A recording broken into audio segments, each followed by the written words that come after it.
Hey everyone, this is David. Welcome back behind the velvet rope. Let's just get right into it today because we are joined by the one, the only royalty is in the house, Miss Caroline Manzo.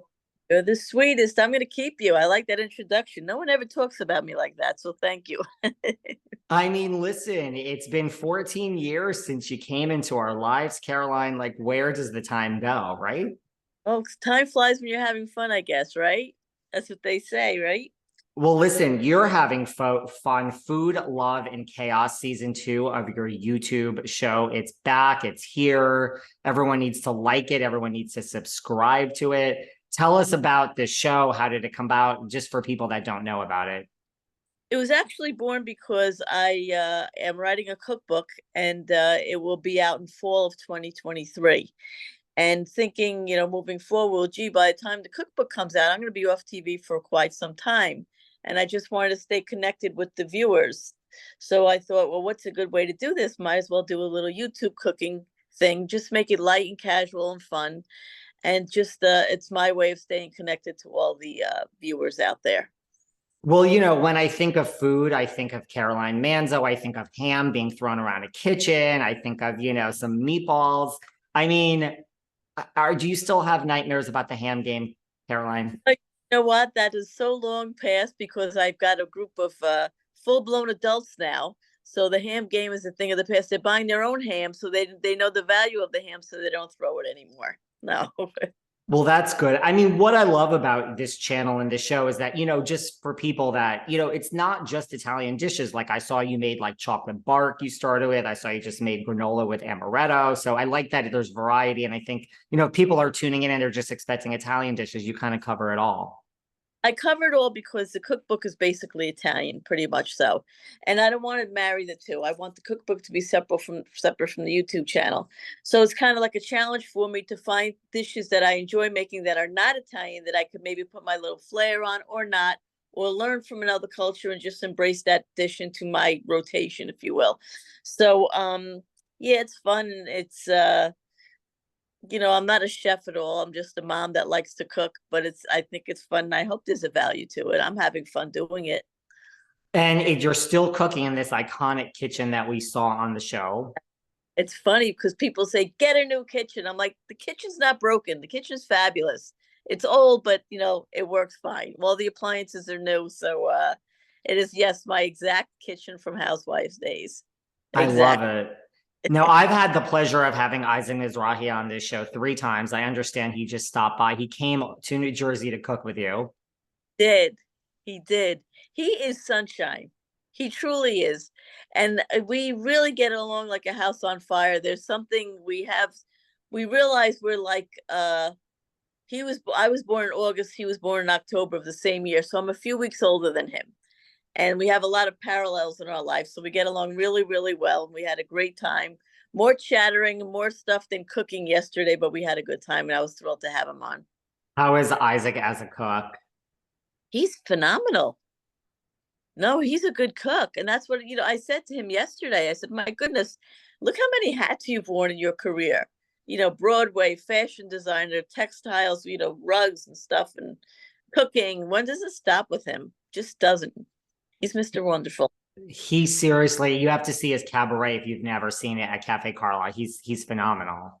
I wanted to go and I told him yesterday, I said, I was going to surprise you and come to the Carlisle, but my granddaughter got sick and wound up having to go to the hospital that day, so I didn't go. Next time.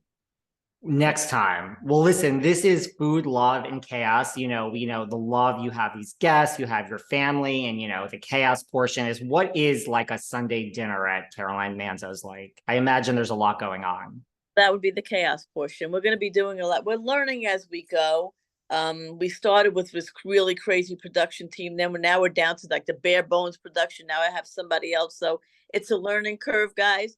But the chaos would be Sundays. We're going to probably do along the road some live Sundays where you see the complete truth and action of what goes into my Sunday, which is lots of cooking, lots of people, surprise guests where you have to kind of pivot and get something out of the freezer or make a quick run to the supermarket again. So that would be like the chaos. And it's also the love portion of it too, because it's so genuine with the kids running around and everybody eating. It's my favorite day of the week. So probably that will be the chaos portion of the show. I love it. Well, listen, you know a thing or two about chaos. You're an OG of RHONJ. You were there for 5 years. You know, there's so much talk about the negativity and toxicity on reality TV, but what's one or two of like your highlights of just from your time on RHONJ, the positive memories? I think there's a lot of positive memories. Just being able to travel the way we did as a family, um, and then for myself, just meeting these icons and doing fun. Doing being a judge on Miss America, and walking out to the Jay Leno Tonight Show. Like, who does things like that? So those things are really great. So I treasure those memories for sure.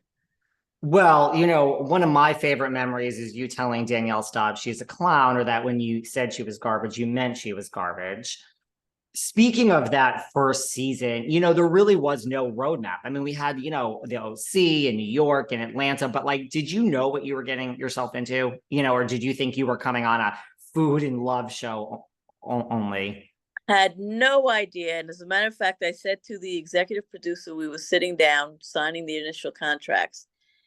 And I said, well, this will be something good, something fun to do for a couple of weeks, and then it's over.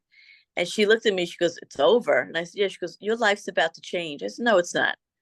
And she said, your life's going to change forever. I said, no, we're going to do this for 4 or 5 weeks and call it a day. How little did I know? Um, yeah, life changing craziness. Hmm. It changed your life, right? Yeah, yeah.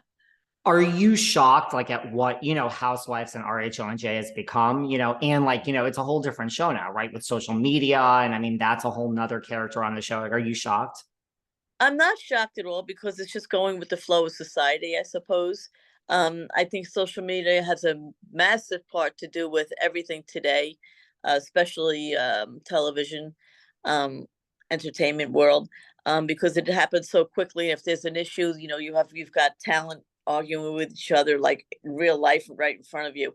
So I think for me, when I was on, we were just at the cusp of social media becoming the breakout that it was. Um, it's a lot. It's a whole nother job just to get. And the show has changed a lot. I haven't watched it. I stopped watching once I left. But everybody loves to keep you informed. So, but I think the show has changed a lot. But that's okay. You can't. You have to evolve. And if part of the recipe changes, you have to evolve and make a new recipe. So I think they finally found their footing after a few years. It Well, seems. I know that everyone does keep you involved. You know, I know your family is thick as thieves, but you know, we have, you know, Teresa and Melissa, they're still, you know, not getting along. You know, I mean, at this point, is it, you know, do you have any advice for them? I mean, they still can't seem to get on the same page 10 years later. Sometimes